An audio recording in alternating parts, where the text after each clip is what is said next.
बद्री का कठिनी चढ़ैया राम भोरवई में निकली गए। बद्री की कठिनी चढ़ैया राम भोरवई में निकली गए।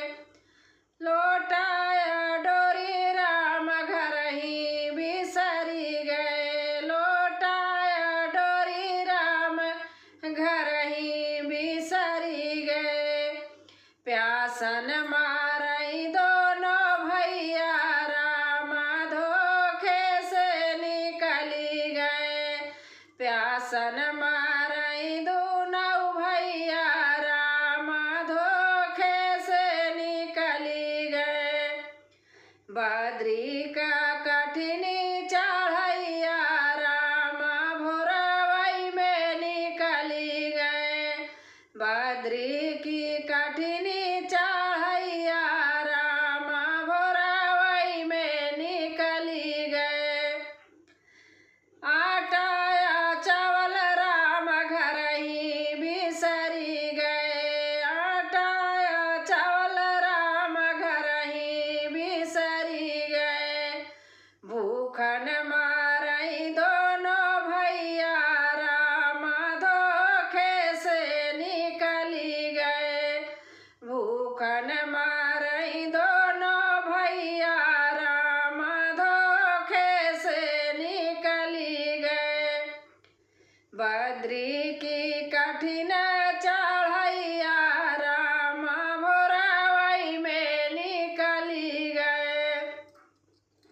बद्री की कठिनी चढ़ैया राम भोरवई में निकली गए।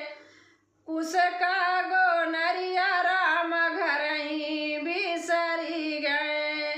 कुश का गोनरिया राम घर ही बिसरी गए। निधन मारई दोनों भैया राम धोखे से निकली गए। निधन मारई दोनों भैया राम धोखे से निकली गए। बद्री की कठिनी चढ़ैया राम भोरवई में निकली गए। बद्री की कठिनी चढ़ैया राम भोरवई में निकली गए। एक बेटी अपने माँ से देखो क्या पूछ रही है, आपको मैं गाने के माध्यम से सुना रही हूँ। करमई का बात नियारी राम जी। करमई का बात नियारी राम जी। काहे का भैया घर ही रहत हई। काहे बहिनी ससुर राम जी।